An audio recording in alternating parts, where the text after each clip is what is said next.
Well, the truce between Israel and Lebanon is barely holding, with both sides accusing each other of violating the ceasefire deal. Israel is continuing with its offensive in southern Lebanon, and Hezbollah, on the other hand, has claimed to have attacked the IDF. The Israeli army claimed to have targeted Hezbollah infrastructure, military vehicles and personnel over the past 2 days. Lebanon says at least one security personnel was killed in the Israeli attacks on Monday.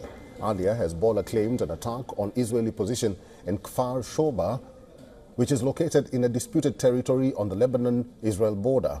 The Israeli army says that Hezbollah launched 2 projectiles towards the area of Har Dov, a term used by Israel for the disputed Sheba farms. After that attack, Israeli Prime Minister Benjamin Netanyahu accused Hezbollah of a serious violation and vowed to respond forcefully.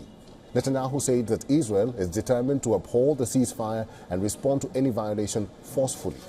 It was the first time that Hezbollah has claimed an attack on an Israeli position since the truce.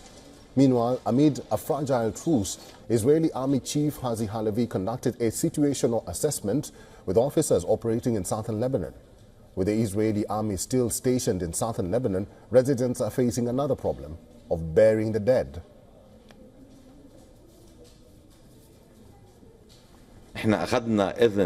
We took a permission from UNIFIL and from the Lebanese Army Command to get to Khiam, bury the martyr Amira Hassan al-Tanuki in Khiam Cemetery and go back, about 30 minutes. But we were surprised when Israeli tanks encircled us, and that's when the gunfire started. Also, while addressing the ceasefire deal, U.S. State Department said that the deal was broadly successful. Broadly speaking, it has been successful in stopping the fighting and getting us on a path where we are not seeing the just daily loss of life that we had seen for 2 months prior.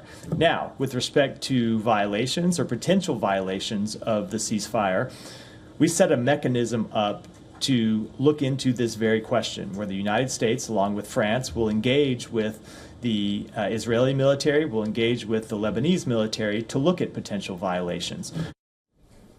Meanwhile, Israeli army conducted airstrikes on several locations in the northern Gaza Strip. Now, according to reports, the Israeli army targeted multiple buildings in Jabalia, Beit Lahia and Beit Hanun in the early hours of Monday. One of the strikes hit a shelter for displaced individuals in Beit Lahia, leading to the deaths of at least 15 people. And as per the health authorities in Gaza, the death toll from the ongoing Israeli attacks in the Gaza Strip has risen to 44,466. And over the last 24 hours, IDF's operations in Gaza led to 37 deaths and 108 injuries. The World Food Programme's Deputy Executive Director warned that the level of desperation in Gaza was going up as alarm over increasing hunger in the enclave mounts. This is not enough because we stand before a winter and the level of desperation is going up. You know, our bakeries are running out of wheat flour. In the north, the bakeries don't have enough fuel and we don't have enough food to hand out to the people living under desperate conditions in these shelters.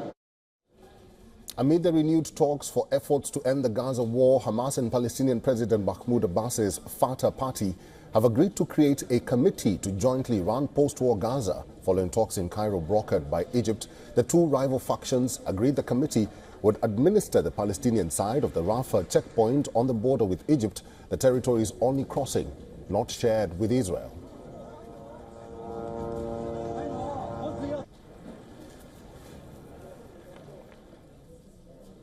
And for the latest, our correspondent Jody Cohen reports from Ra'anana.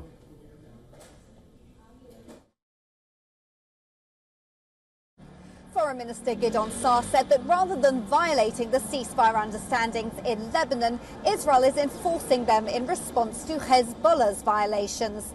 Israel called on the relevant parties in Lebanon to fulfill their responsibilities and prevent Hezbollah's hostile activity. And the White House suggested that more work needs to be done to bolster the enforcement mechanism. Meanwhile, President-elect Trump posted that there will be all hell to pay if the hostages in Gaza are not returned Weekend's by inauguration. This comes after it was discovered that American hostage Omer Nutra has been killed by Hamas, and after Hamas released a psychological video of fellow American hostage Idan Alexander suggesting he doesn't want to end up like executed American hostage Hersh Goldberg Collin. Israeli President Herzog and the hostages' families forum welcomes Trump's statements, and the White House confirms they believe Hamas remains the main stumbling block to a deal. This is Jodie Cohen for WION World as One.